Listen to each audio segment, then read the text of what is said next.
This is American Family Radio, a listener-supported ministry of the American Family Association.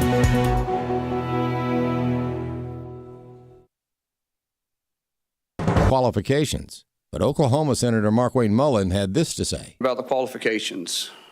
He served 20 years in the service, multiple deployments, has heard the bullets crack over the top of his head, has been willing to go into combat, been willing to see friends die for this country, and he's willing to still put himself through this.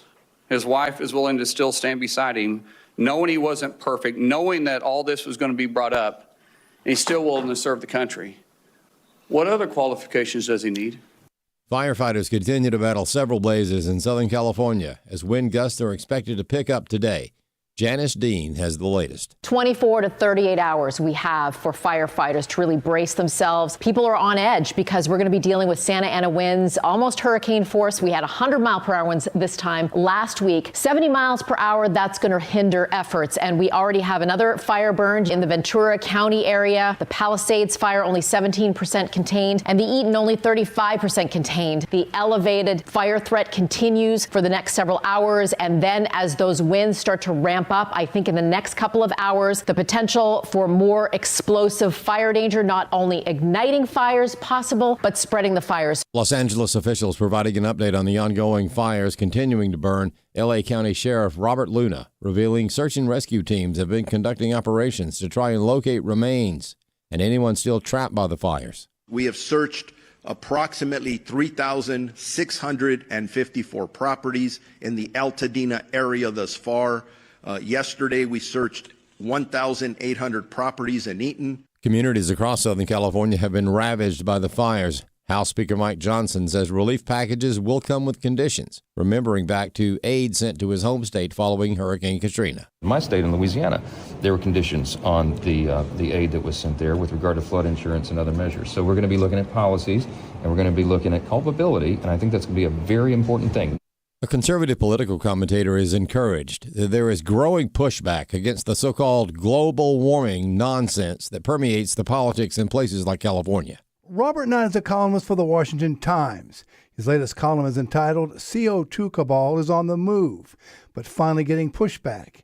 In it, he cites several examples of carbon dioxide hysteria, including California, where climate hysteria has bound the hands of public officials who should have been managing natural resources, knowing that Santa Ana winds have been with us for eons, and you manage the environment. California did none of that. They just kept concentrating on global warming and pushing solar power and wind power and doing electric car mandates and just giving in to the climate hysteria. And now I think they're paying a terrible price for it. And Knight thinks this current crisis will put an end to Gavin Newsom's presidential aspirations. Because this is clearly a disaster that has man-made origins. And he's the governor of California. He presided over these extreme climate policies that allowed this to get so far out of hand. And now he's just blaming global warming, and that's absurd. I think his days of being considered presidential timber are over. And the columnist doesn't think Newsom is the only official on the hot seat right now. The mayor of L.A. clearly has mismanaged things. So has the fire department under the diverse leadership of its lesbian fire chief. And they seem more interested in diversity, equity, and inclusion policies than firefighting. This is the kind of idiot thinking that has permeated California politics, and it's why the state is in such sad shape today. I'm Chad Groening. For American Family News, I'm Rusty Pugh. The loss of a child through abortion, miscarriage, or stillbirth affects the emotional health of families. Feelings of anger, sadness, and regret can be overwhelming.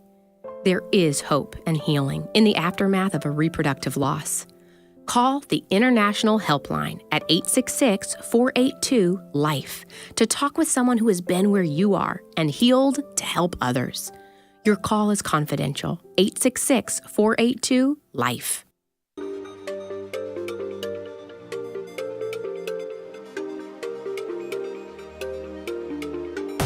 We inform. Religious freedom is about people of faith being able to live out their faith, live out their convictions, no matter where they are. We equip. Sacred honor is the courage to speak truth, to live out your free speech. we also rejoice in our sufferings because we know that suffering produces perseverance, perseverance, character, and character, hope. This is At the Core on American Family Radio. Welcome to At the Core with Walker Wildman and Rick Green. I'm Rick Green, America's Constitution Coach. Thanks for joining me on this Tuesday. And now we're already 2 weeks in to 2025, already gaining ground, already great things happening.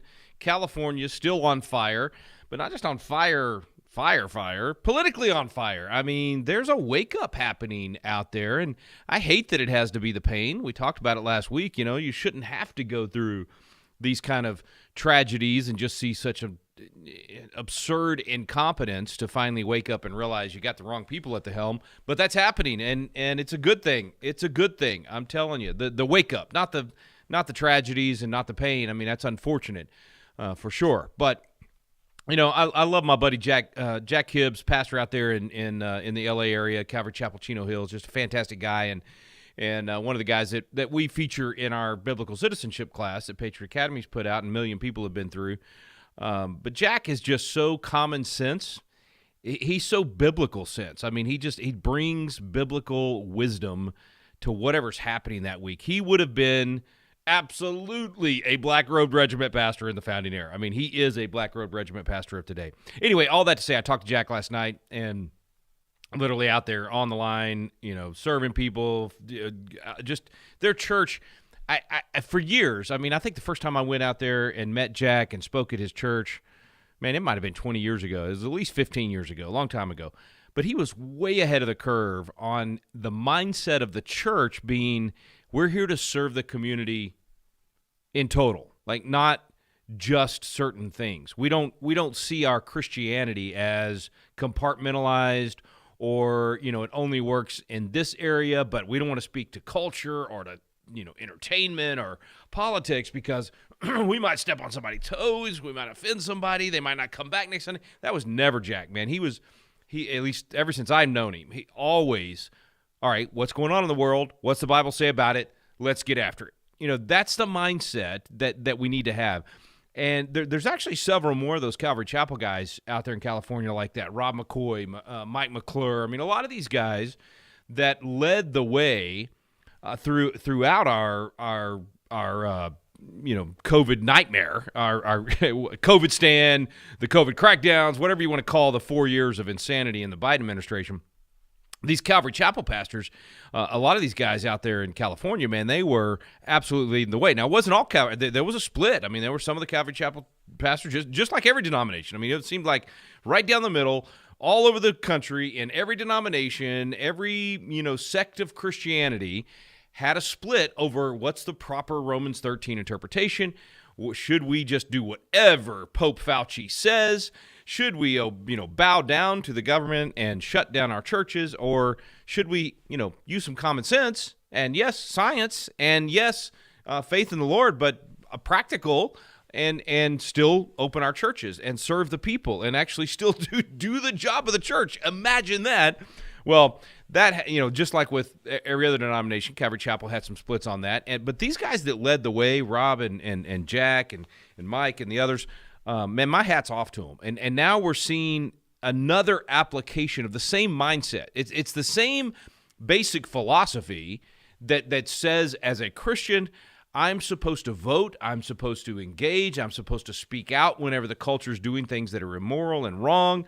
If it's a friend, if it's a president, whoever it is, that I'm to speak to that's part of our job. We have a voice, and we're supposed to use it. Well, the same mindset, the same conviction, and dare I say, just basic discipleship.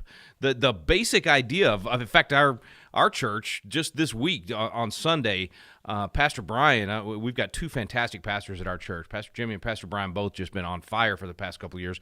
And Brian was preaching Sunday about this very discipleship mindset where there's a fragrance. And I'd never caught that in 2 Corinthians, and he pointed it out.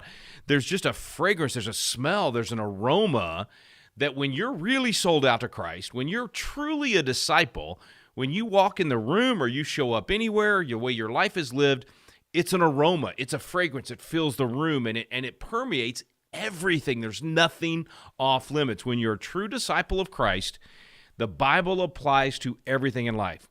And so this mindset that would cause you to take that philosophy and then therefore try to influence education and entertainment and politics and all these things, if you have that mindset, then when a tragedy hits like this, where whether it's a hurricane in North Carolina or Florida, or it's fires in the panhandle of Texas or in California, when any of these things happen, if your mindset is you're a disciple of Christ, then your mindset in that situation would be, what's the Bible tell me to do here?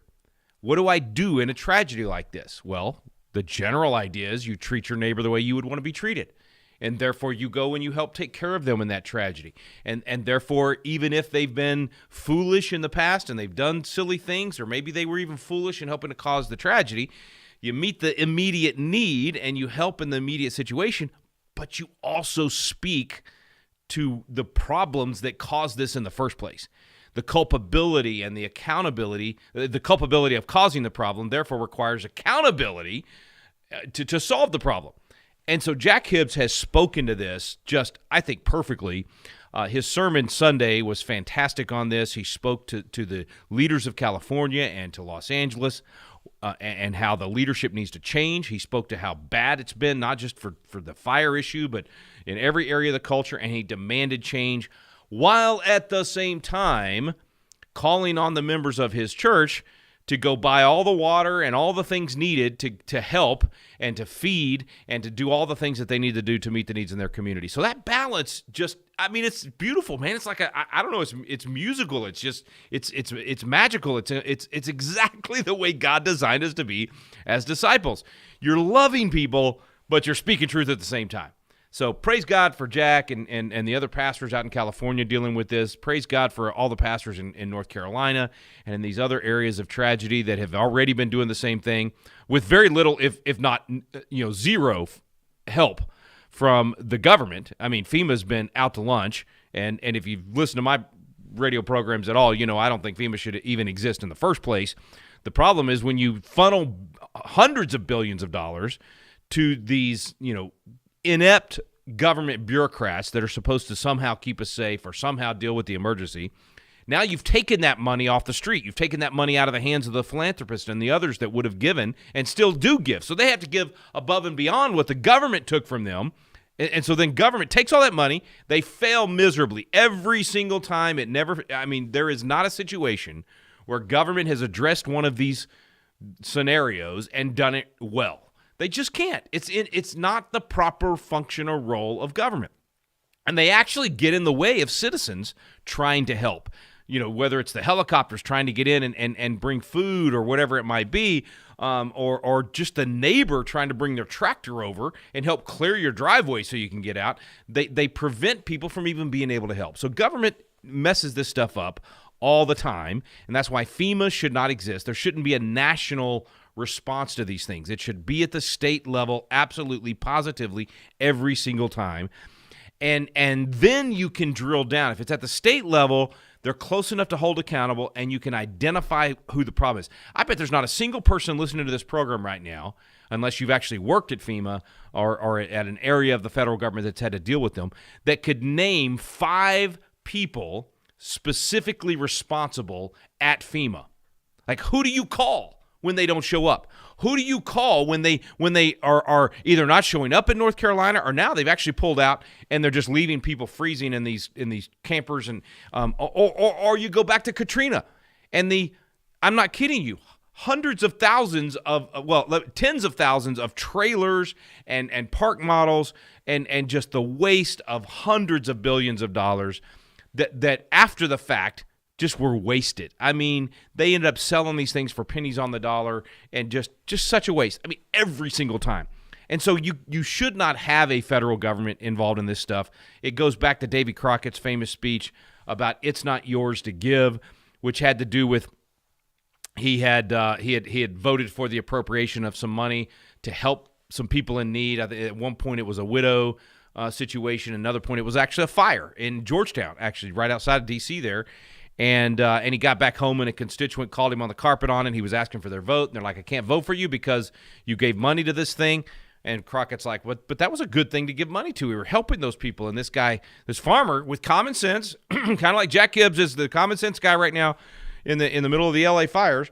This farmer says, it wasn't yours to give. It's not yours to give. That's my money. You're taking my money and trying to give it to people in need. So now you're deciding who the people in need are, and you're not even able to hold them accountable. And of course, we've seen this. That's how you end up with the largesse and the waste of government, funneling money to Solyndra to waste money on some, scratching somebody's back that happened to have given money to a friend that's now in office, or in the tragedies. Now you got Joe Biden saying, oh, we're going to pay for everything for all these people that have been harmed by the fires. Meanwhile, not helping anybody in North Carolina at this point, and giving a whopping $750 to the people in Hawaii after their fire. So, take all of that I'm ranting about right now and throw it into the blender. And what I'm saying at the end of the day, when you drink the milkshake, government should not be in the position to make these decisions. Certainly not the federal level. Now, I'm not saying I shouldn't say that blanketly government should be. The federal government should not be involved in any of these things. It's too big. It's too difficult. You can't possibly do a good job from the federal level. You're going to waste money. Leave it to the states, and then let states help states. I mean, look how many people look at what Florida did whenever the power lines were down in other states. Florida was willing to send their teams that were so good at responding to these things and had it down pat, they sent them in to help. So at the state level, you can do that. And frankly, I'd spent all day Thursday here on the program on At the Core talking about the comparison of what happens when you have a Newsom versus a DeSantis in charge of that state level management. And you can then hold them accountable, and then other states can say, I want to be like that guy, not that guy. I want to be like Florida and be able to respond to a tragedy and take care of people and get a bridge and a highway built in days and have the power lines back up in hours, rather than be like Gavin Newsom and stand there for a photo op fixing my hair, talking about how we're going to rebuild this and we're going to do that, and the fires haven't even been put out, and they don't have the water to do it, and all the other failures that have happened because of Newsom and the Newsom mentality. It's not just Newsom as governor. It's the Democrat, left-wing, DEI, climate change cult that created the scenario that became so bad for these people in California. So what do we do at the end of the day? What do? We become like Jack Hibbs and Rob McCoy and Mike McClure and all these other pastors that stood up against COVID, said no, had the right interpretation of Romans 13, and then used that mentality to say, as the church, we're going to meet the needs of our neighbors. As the church, we're going to go in and feed the hungry and take care of the poor and do all those things. That's our job, not government's. Now, as I said, doesn't mean government has no role. Of course you want a local government-run fire department. Of course you want to have state resources that can be available if your state's, if that makes sense for you, and you don't want to just leave it up to the local entities. But the largesse of a federal government, or the over-control of the government, even at the state or local level, not allowing the church or the neighbor or the community to help and to meet the needs and take care, that's where the problem comes in. And that's where the common sense goes out the window, and that's where you don't hold people accountable. So this could lead to even a better, even a greater reset than what we thought we were headed into for 2025. This could actually be a catalyst for getting people to think not just about the proper role of the federal government, where DOJ is looking at cutting all of these things at the federal level, as they should, but at the state and local level, we look at the proper role of those governments and those departments and how they should operate, and how to keep the citizen involved in the local entities and common sense, and get all the Marxism out. So there we go. All of that to say, in our first segment today, let's get government back in its proper role, and we the people and the churches get involved and be salt and light, be disciples, and meet the needs one-on-one with people everywhere that we can. All right, we're going to take a quick break. When we come back, we'll get your phone calls as well, 888-589-8840. That's 888-589-8840. You're listening to At the Core.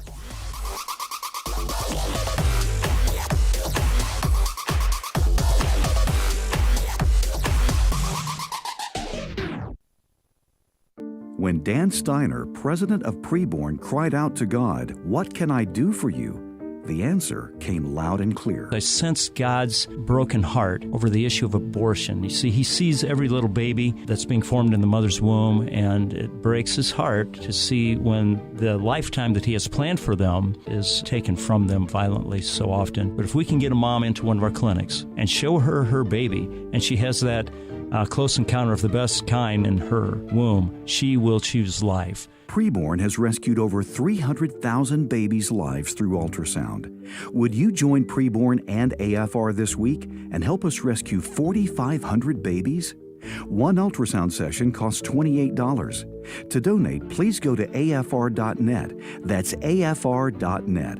Or call now at 877-616-2396. That's 877-616-2396. So right now may be the perfect time for you to rethink how you pay for health care. And here's why. This time of year is decision time for a lot of people, but it's also when you can join MediShare and save even more than usual. For many families, joining MediShare means saving about $500 a month, which is a game changer for a lot of people, obviously. But what's more, MediShare members like it a lot. Their satisfaction rate is 98%. Imagine that. And MediShare is a proven thing, too, for over 30 years. It's a Christian community of hundreds of thousands of people now. And here's the thing. If you join before January 15th and you use the promo code SHARE, they'll waive your application fee. So you save even more right off the bat. I'll give you the number here in a second, but just call and you'll get a price within 2 minutes. And again, the deadline is January 15th. So call now and you'll save even more. Here's the number, 833-44-BIBLE. That's 833-44-BIBLE, 833-44-BIBLE.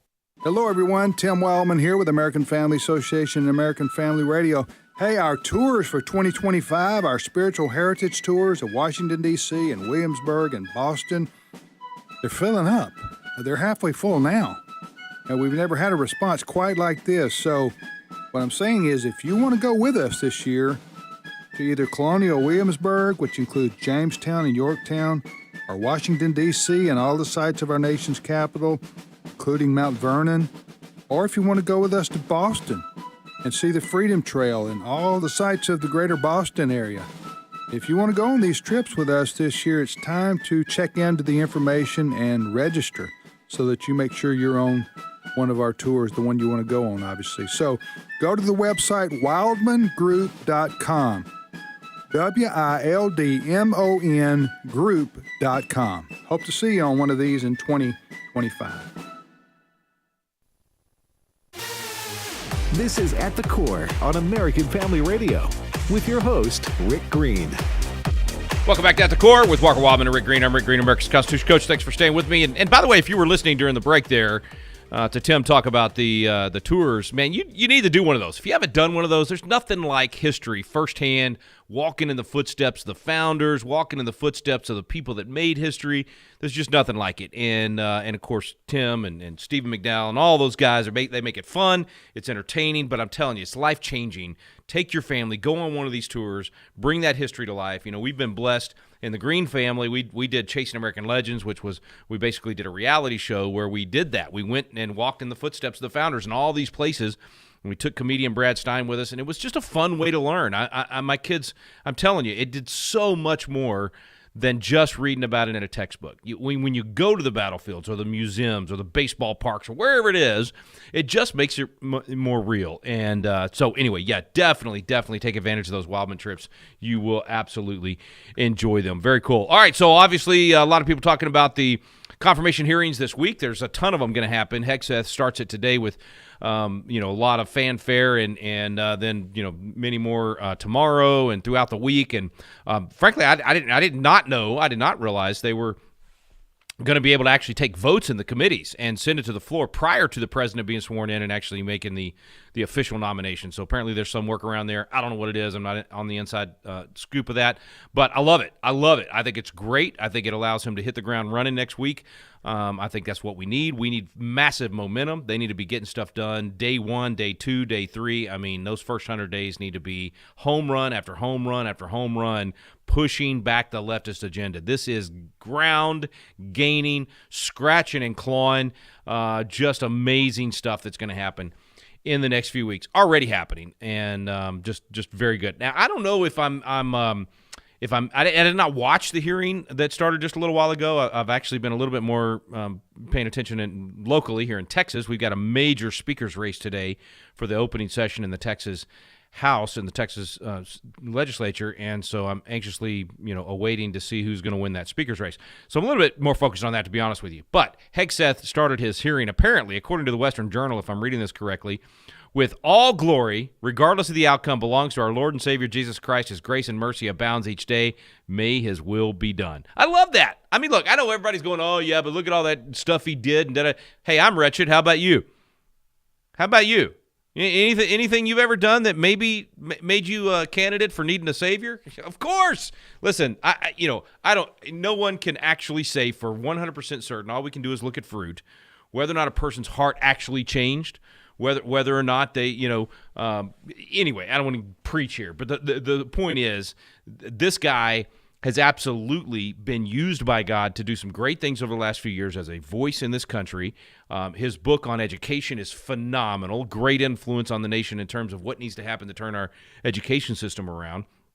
He is a warrior, and I believe he will restore that warrior ethos, as he said. So this is a really, really good thing, in my opinion, and I do think he's the line in the sand that's been talked about quite a bit on all of these different nominees, and how this was one that they could not back away. And so I think, Joni Ernst has come out and said she's going to support him. After a lot of grandstanding and hopefully enough to draw her an opponent in Iowa, in my opinion. But at any rate, this looks good. I think most of them do. We'll see on some of the more controversial have not been scheduled yet. RFK, I don't know if Tulsi Gabbard has been scheduled yet. I don't think so. Kash Patel. Those are the three to really watch after the Hegseth one. But I just think it's all looking really good, man. I think there's a lot of fantastic momentum. Get your thoughts on it as well. 888-589-8840. That's 888-589-8840. We're going to start off in Arkansas with Rob, going back to our conversation about the tragedies in both North Carolina and in California. Rob, go ahead, brother. Hey, just want to make a couple statements, and then I'll let you have the floor here. So, all the fires that happened over in California, my heart breaks for them. It really does. But when you started talking about, I think I caught your conversation about talking about whether or not the federal was going to implement themselves into that by funding their loss and everything. So this is the difference between red and white, or red and blue, because obviously California is a blue state and North Carolina is mostly a red state. You can see the happenings over in North Carolina where, the locals over there barely got any help at all from FEMA. So why are we concentrated so much on California and the devastation that happened over there when, everybody's saying it's a wildfire, but it's also speculation. It's an arson thing, but I don't want to get into that. But I just want to act on that and give me your comments. And thank you very much. Well, Robin, and in fact, that's really what I was trying to say with regard to the federal government shouldn't have a role, because you end up with these favors, right? You end up with these, biased, partisan decisions, which we used to pride ourselves on at least saying that we were, that a government agency, local, state, federal, doesn't matter, would implement policy in a nonpartisan, kind of scales of justice, just like the justice system should work. Same thing should happen whenever government is involved in things and giving out money, or we shouldn't be doing any of that in the first place. But the point is, we used to, even when we were doing those things, at least there would be an appearance of impropriety and an appearance of fairness, and that the need was met no matter what. And what have we seen over the last 4 years?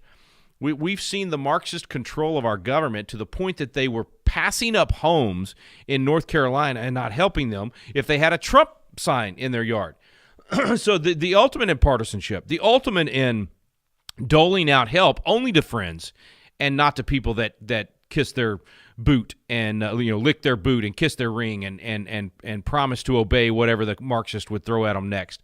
And so that's why it's always a problem when you take the decision-making power out of the hand of the individual and you take the money out of the individual's pocket and you go somehow give that to someone else to make the decision, it's always going to end up with some level of bias. Now, like I said, we used to try to do this in as neutral a way as possible. And frankly, we had consequences if you didn't do that. If you were a bureaucrat and you discriminated against someone because they were Republican or Democrat or Green Party or Libertarian or whatever, if you didn't give them the Small Business Administration loan, also should not exist, but if you didn't give them the loan because they were the wrong color of skin or the wrong political party or the wrong sex organs or the wrong religious affiliation or whatever it might be, then you were punished. And that frankly, I'm still for that. I think if you work in a government agency and you turn around, just like the Biden administration openly did, they blatantly made the decision and announced that they were going to dole out COVID funds depending on whether or not you had the right color skin or the right sex organs or you were part of a particular class of group of, segregated a group of based on any of those things. That's wrong, people. That's evil. That's racist. That's sexist. That's all the things that they claim they're against and claim that Republicans are. Democrats actually are those things. And we saw it, at its zenith with the Biden administration. They literally doled out funds based on color of skin and sex organs and all those things. I mean, that's just wrong. And so now we're seeing it with, as Rob said, based on red or blue, depending on how your state leans. So if you're California and you're ultra-liberal red state, the federal government's going to be there as quick as possible, going to promise to pay everything, going to do everything they can to help you. If you're a Republican area of North Carolina, well, forget it. There's not going to be much help. Can you imagine if you'd been Texas or some other red area? At least North Carolina was on the bubble. I mean, it was almost a battleground state. And even then, the Biden administration chose to ignore the people that were in need, that needed help. Now, you know what doesn't make sense to me is Hawaii. Like, why Hawaii's blue? So why weren't they willing to help more in Hawaii? That one was weird to me. I don't know what the underlying reasons were for that. I know there's speculation. There is speculation out there that it was all so that they could take over that part of the land and rebuild something that they wanted, BlackRock and these other groups that, depending on how far down that rabbit hole you want to go. And I don't know enough about it. I have to, when you have something that big and the claims are that outrageous, I have to see, dot to dot evidence for me to actually say, yeah, I think that's what actually happened there. I can suspect some things. And I will say there are things that have happened in the last 4 years that 5 years ago I would have said, that's too far out there. That's not going to happen in our country because of the checks and balances.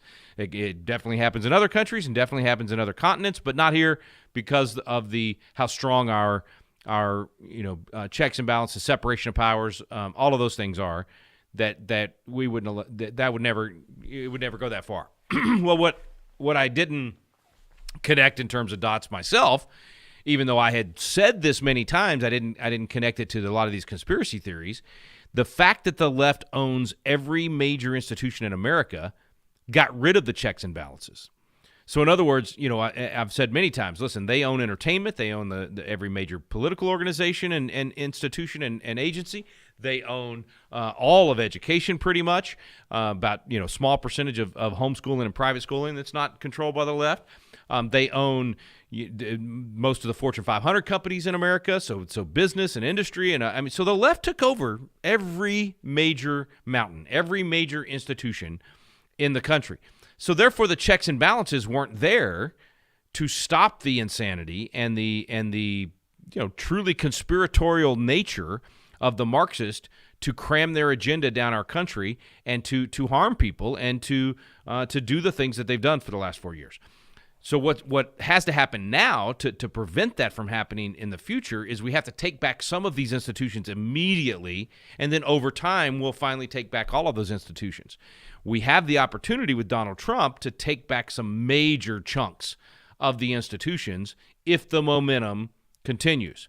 And that's where you have to do something in your local community to help the momentum continue. You cannot just rely on the president and the new cabinet and the majorities in the House and the Senate and all of those things. You have to actually do things locally in your community to help make this happen as well.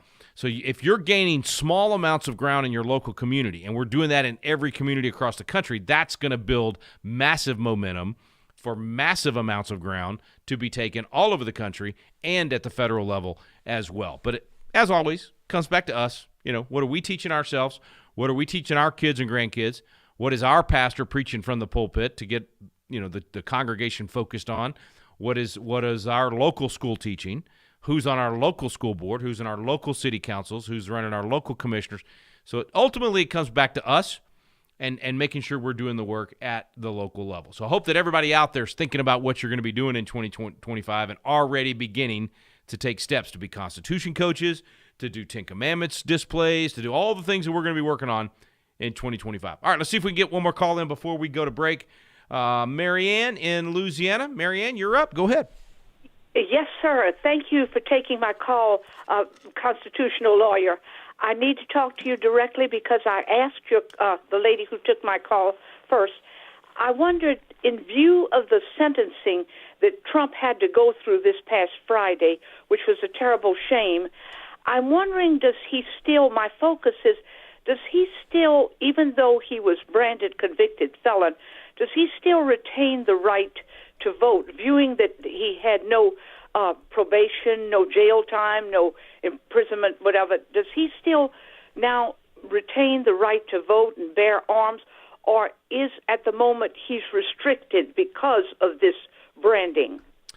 Marianne, it's a fantastic question because the sentence that this guy gave him, this I forget what the phrase was that they used, that he won't do any jail time, he won't even have to show up again for a hearing, and all of those things. Can he still vote? Can he still carry a gun? I don't know for sure. I'll do a little homework on this because it's a unique sentence that he was not unique as in never given to anybody else, but it's one that you don't normally see. The voting for felons voting is a state by state thing, so I'm not sure. I think he's registered in Florida, not New York, if I remember correctly. I think he actually votes in Florida, and so depending on Florida's specific treatment of the conviction of a felony after incarceration, after you've paid your dues, after you've done your sentence or whatever, a lot of states allow voting after that, which I frankly agree with. And I think you should be able to carry a gun if you're a felon that has paid your dues and you're done. I think you should be able to still protect your family. I don't think you give up that God-given natural right. And so I know we could get into nuance there, and that could obviously depend on the crime, and if it you did violent crimes with firearm, with weapons and that sort of thing, then could have exceptions there. But the idea that we would give an entire anyone that ever has that moniker felon, and it might have been a non-violent crime and all those things, not being able to vote, not being able to protect their family with a firearm and that sort of thing, I think we went too far on that. So specifically to your question, though, I think the not being able to have a firearm if you have a felony, that's a federal law, and so that one might actually be true. That might be true that he can't do that. But on the voting thing, it'll depend state to state. So I'll have to look into the Florida statutes and see what their rulings are on this particular definition of a felon, because we use these terms a lot and they're very general, and there's different classes and different different categories for where that might be. But great question, man. I hadn't even thought about that. So Marianne, I appreciate you calling in. I hadn't even occurred to me. I knew the Constitution would protect him in terms of fulfilling his term as president, right? There was nothing about this conviction that would affect his ability to actually be president or to do the job of president, and even from a jail cell if they had tried to put him in jail. But I hadn't even thought about the fact, obviously he probably didn't carry a gun. He's got all those guys around him that do. I hadn't thought about the voting issue at all and whether or not he could vote. Very, very good question. I love this audience, man. Yeah, good questions. And I love it when you stump me, too. I always open my Constitution classes that way. I say, hey, I'm no guru. You're going to stump me before the night's over, and that'll be my homework. And I'll have to go study that thing, and that'll be one more thing we can all learn together. Quick break. When we come back, you can call into 888-589-8840, 888-589-8840. I'm Rick Green, America's Constitution coach. You're listening to At the Core with Walker Wildman and Rick Green.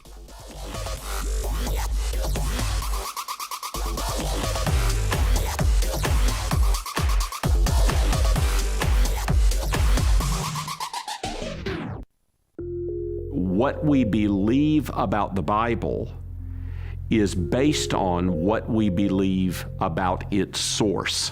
The God Who Speaks, the award-winning documentary from the American Family Association, is now available in a special limited edition DVD set. This release includes a Sunday school curriculum and 2 hours of additional footage. Go to thegodwhospeaks.org to get your copy today. thegodwhospeaks.org. The American Family Association's mission is to inform, equip, and activate individuals to strengthen the moral foundations of our culture. Our goal is to be a leading organization in biblical worldview training for cultural transformation. We stand on the biblical truth that all human beings, including the unborn, are created in the image of God and are endowed by Him with the right to life, liberty, and the pursuit of happiness. Thank you for standing with the American Family Association. Hey, 8 Days of Hope family. You know, these last few years have been the busiest ever for the ministry. In fact, in 2024, we deployed a record 23 times to love and serve those in need. And we couldn't do all that God has asked for us to do without your continued prayers and support. So today we're excited to share that we've partnered with Free Will to provide you with an opportunity to leave a legacy of hope for generations to come, all while securing a stable future for your loved ones. We hope to take advantage of this amazing partnership and the ability to create your legal will. It's 100% free to you, and most people finish in 20 minutes or less. Free Will also offers the opportunity to help you make a smart gift to support the efforts of 8 Days of Hope. That's a donation of stocks, QCDs, DAFs, or crypto. So to learn more about how to utilize this resource or to make a smart gift today, please visit 8daysofhope.com. And remember, your support leaves a kingdom impact for the brokenhearted. Change is tough, and usually change creates all kinds of conflict. Hi, I'm Mark Gregston with Parenting Today's Teens. God has called you as a parent to work toward better things for your family, even if that means instigating stuff that makes your kids feel uncomfortable. You're standing for good, honorable, and necessary things that'll make your home a better place to live in today and will impact the family for generations to come. Avoiding pain can stunt your growth. So let the conflict come. I'd even encourage you to embrace conflict. Bring it on. It's a sign that transformation is on the move in your home. So be encouraged, Mom and Dad. God is working through you, even in the conflict. Want more help from Mark Gregston? Find books and other resources online at parentingtodaysteens.org.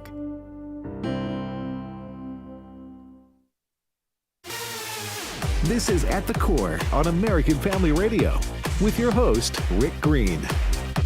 Welcome back to At the Core with Walker Wildman and Rick Green. I'm Rick Green, America's Constitution Coach. Thanks for staying with me. Before we go back to the phones, and by the way, if you want to call in today, 888-589-8840. That's 888-589-8840. One other quick point on the fires and any of these national tragedies. I think one of the cool things, I was doing a show last night on Flashpoint, and Sean Foyt was on, and he was talking about, when these tragedies hit, a lot of times people, hearts turn to God. And I responded and said, in addition to that, it causes the church to turn to the community. In other words, to get the mindset of a Jack Hibbs and to start serving the community in these ways and the church see themselves as the epicenter of the community, ready to serve and ready to meet these kind of needs. And so it does have a really, really positive impact in the long run. So before we go to the phones, I want to make sure you know the preborn campaign is going right now. This is the opportunity for you to save lives. So a lot of times we ask you to be a part of influencing the culture, of being part of, maybe getting a piece of legislation done or whatever it might be. This is actual, every dollar helps to save lives. It's proven. We see the numbers all the time. Abortion is still the leading cause of death in the U.S. We've had over 66 million babies that have been taken since Roe v. Wade. And now we've got this abortion pill thing that is just, it could be far worse than what we even saw in the past. It's an awful, awful thing. So in the midst of this, we got to do something. We got to do even more. This is no time to sit back. Preborn and American Family Radio are asking you to partner with us. We're helping moms choose life, and we know that this works. It saves about 4,500 babies a week. That's what we want to do with these ultrasounds with the preborn ministry, and you can be a part of it. So here's what you can do. Now, this is a great opportunity. Preborn is literally competing with the abortion industry. So what the abortion industry wants is for that mom to come directly to them and only hear from them and not get any outside influence that might want to encourage them to save the baby. And so Preborn's actually competing with them to get to the mom first, or at the same time, hopefully, and to get the mom to come look at an ultrasound. Preborn's the largest provider of free ultrasounds in the U.S. When a woman, I'm telling you, we've been talking about this for decades, helped to pass legislation in a lot of different states to have that ultrasound done. We know when you let a woman see her baby on an ultrasound, when she hears that heartbeat, something changes in her. It's the greatest influencer in her decision of whether or not to save that baby's life. That baby's chance at life doubles when mama sees that ultrasound. So since 2007, Preborn's been partnering with pregnancy clinics all over the country, and specifically in these high abortion rate cities and regions. They go directly to where the war is, and they are providing these life-saving ultrasounds. So when you sponsor, you're helping them to do more of that and get that ultrasound for more mothers, which doubles that likelihood of saving the baby's life. You're going to help mothers choose life. So what an incredible, incredible opportunity. What Preborn does, when they do this, they do it free of charge.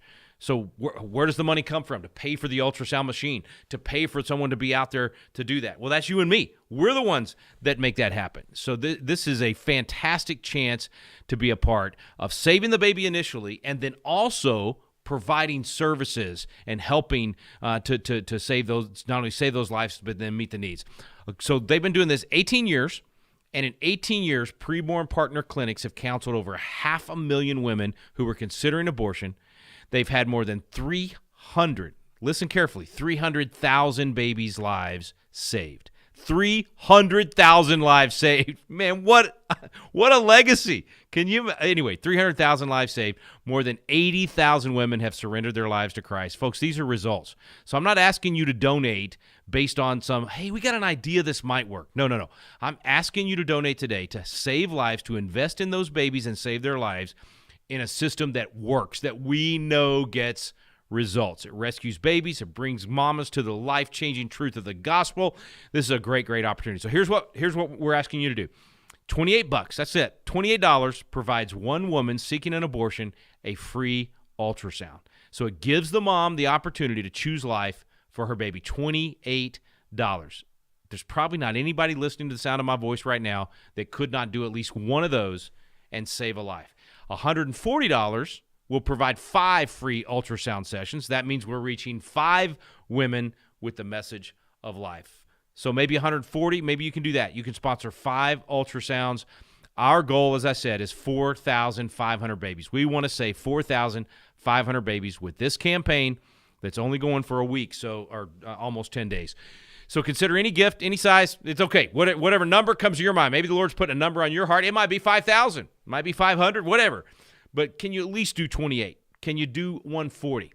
And listen to pray about it and listen to the Lord and give your best gift today so that we can save lives. You get to be a part of that. You're going to sponsor these ultrasounds. You're going to help the Preborn Network get even bigger and stronger and reach more cities and literally save babies. So here's where you go to do it. 877-616-2396, 877-616-2396, or super easy, just go online. You can donate right now at afr.net, afr.net. $28, one ultrasound, 140, 5 ultrasounds, or whatever amount you would like to donate. You can even sponsor an entire ultrasound machine. So $5,000, and you're able to do that, and that gives the machine to one of our other Preborn partners. Okay, really, really, really cool opportunity today. So really want to emphasize that and encourage you to check that out, afr.net today. Let's go back to the phones. How about Rick? That's a great name, man. Fantastic name. Rick in Mississippi. How you doing, man? Go ahead. I am great. And thanks Rick, for your patience, by the way. I really enjoy your program. Thank you. Thank you. Got a question. I'm not happy with our Chief Justice, and I know you can't replace him short of impeachment. But can the president suspend him or replace him as Chief Justice from someone else on the bench? No, that is actually an appointed. When he nominates, he will nominate specifically the Chief Justice position. In other words, it's not like in some places they'll choose amongst themselves who the chairman of the board is or the Chief Justice or whatever it might be. So you have 9 justices and they get together and vote and decide who's going to be the chief.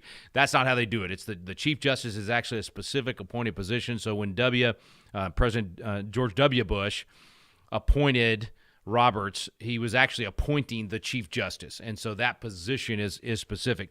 So until Chief Justice Roberts resigns, or until Congress changes the rules, which I'm all for as well. I've been for term limits for judges at the federal level forever, and frankly, would have supported Joe Biden if he had ever actually gotten a bill to set term limits. Now, I would have wanted it to be phased in so that you didn't get rid of Thomas and Alito, who would be I think Thomas would be the first one to go based on age and on length of term, and we certainly don't want that to happen. But you could phase it in, and Thomas is 74 now, I think it is. So we need to be thinking about this anyway. But anyway, short answer to your question is no. President Trump can't do anything about Roberts as Chief Justice. He will remain Chief Justice as long as he's on the bench. And I couldn't agree with you more, Rick. He's a problem, man. He is not. Has not been stellar, let's put it that way, ever since the Obama case that he literally took out his pen and wrote law. As a judge, he wrote law. He changed the law, which is completely unconstitutional, and then said things about, here's a quote from that case. The path of our Commerce Clause decisions have not always been clear. And then he goes on to say, it is now well established that the federal government has all these broad powers under the Commerce Clause. And I always say, wait. Chief Justice, I got a question. Well established by whom? Like, who well established that the Commerce Clause suddenly gives the federal government all of these new powers that it didn't have before? Oh, I know what he's saying. He's saying it's well established by him, well established by the court, that they somehow have become the gods of the law, that they somehow now get to rewrite the Constitution and rewrite the jurisdictions of the government. That is so wrong, folks, but that's what they've done. That's why we need a convention of states. That's why we need amendments to the Constitution to overrule those decisions that expanded the constitutional powers of the federal government. We never did it. We, the people, never did it through an amendment like it should be done. So we're going to have to use an amendment to overrule all of those bad decisions on the Commerce Clause. Mark Levin's already written the amendment. I mean, it can obviously be modified by Congress if they propose it, or by the states if they propose it, and then by the states are the ones that have to ratify it. But Mark Levin's rewriting of the Commerce Clause, the amendment to the Commerce Clause, would fix so many of those problems and actually do it the right way rather than through the court. So I didn't mean to get off on that, but that when we teach on that one in our Constitution classes, that'd be a really good reason for you to go take a Constitution class. Visit patriotacademy.com to learn more. Okay, let's go to Ron in Texas. Ron in Texas. I got to ask what part of Texas before I let you ask your question, though. Panhandle, sir. All right. No, Pampa. Yeah, Pampa, Texas, man. I had Yes, served sir. with some Pete Laney and David Swinford from up in that area back in my day, 25 years ago when I was in the legislature. Okay, Ron, go for it, man. Sir Rick, what happened if Trump's legal team would still pursue on the 2020 election fraud, which we all know there is an election fraud? And what happens if the Supreme Court or the High Court finds favor for them, and then the Supreme Court can the Supreme Court declare the illegitimacy of Joe Biden's presidency so that all those he pardoned will be considered null and void? Would that be possible still? It's a great Especially question, Fauci, Ron. Fauci, killed a lot of people. Yeah, it's a great question, and it would apply to everything in the Biden presidency. So it would be every law passed that he signed, every action that he took, and that's why I don't think it'll happen. I don't think there's any way to do it, actually. There's just not a mechanism in the Constitution or in our laws to reverse out those 4 years, whether the pardons like you're talking about or any of the other actions. It's the reason that in 2021, January 2021, when I was doing my live shows, I was talking about the fact that your chance to object it ends on January 6th. Once Congress certifies the electors, that's the end of the story at that point. Now, when the president gets sworn in on January 20th. You can claim fraud, you can prove fraud, and it would be unprecedented. Now, had it happened in like February or March, if the Supreme Court had taken up the case and they had actually found fraud in those states where the electors were were questionable, if they had actually found, as they should have, that the Constitution was violated by those states that changed election law without their state legislature, that was blatantly unconstitutional. Therefore, that should have violated that should have neutralized their electors. They should have had to either do another election in that state, or their electors shouldn't have been counted. I think it would have been absolutely proper for the Supreme Court to take up that case, make that decision. They should have done that in December of 2020. They should have done it no later than January 19th of 2021, and therefore that would have changed potentially who would be sworn in on January 20th. That should have been done. It was not done. They wimped out. They kicked the can down the road. They had no backbone. They refused to hear the case that they absolutely should have heard, the one by Louis Gohmert that he brought, the one that Ken Paxton brought from Texas. Had they done their job then you would not have to ask the question you're asking now, which is, okay, when you finally get someone to hear the case and you prove the fraud, how do you back out of the 4 years? And the answer is, I don't think you can. I think it's impossible to reverse what's happened over the last 4 years. That ship sailed, and the Congress failed to do its job on January 6th. The courts failed to do their job for the 2.5 months leading up to January 20th, and therefore the fraud was victorious. The left won. They were able to accomplish all of the things that they hoped they would accomplish by cheating. I mean, we let them get away with it. And it's part of the reason that I think you saw such a change in the American people and so many more people come out in 2024 because of the realization that if we don't fix this, there'll still more elections, they'll get more bad policy done that we cannot reverse. Now, the good news is that Donald Trump can, in fact, reverse a lot of the executive orders. Well, any executive order that he wants to reverse, he can. Congress can reverse a lot of the bad laws that were passed and that Joe Biden signed into law.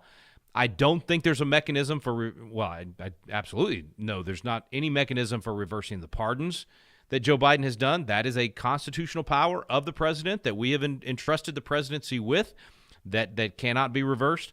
And I'm not sure I would be for the power of the ability to reverse that power. I think that is something that should be for the president alone. And unfortunately, a weak man, a weak president weakens the presidency. And so they have hurt our institutions in a big way with what they've done over the last 4 years. But now we've got a man coming into office that's assuming the powers of the presidency, that did a fantastic job in wielding those powers the first 4 years that he was president. And I believe he's going to do not just better than he did his first 4 years. I think he's going to do 10 times as good. I think what's happened to the man over the last 4 years has hardened him and emboldened him and radicalized him to the Constitution. Radicalized him to the Constitution. Let that one sink in. Think about that one until I'm back with you on Thursday. You need to be radicalized to the Constitution. Become a radical supporter of freedom. Become a radical defender of the Constitution. And that's what I believe Donald Trump's going to be in his second term. You and I need to be that at the local level. So visit PatriotAcademy.com today. Get signed up as a Constitution coach. Get educated on these things so you can take ground in your community. Walker will be with you tomorrow on Wednesday. I'll be with you on Thursday, and then Walker back on Friday. I'll be with you on Inauguration Day. Thanks for listening today. You've been listening to At the Core with Walker Wildman and Rick Green.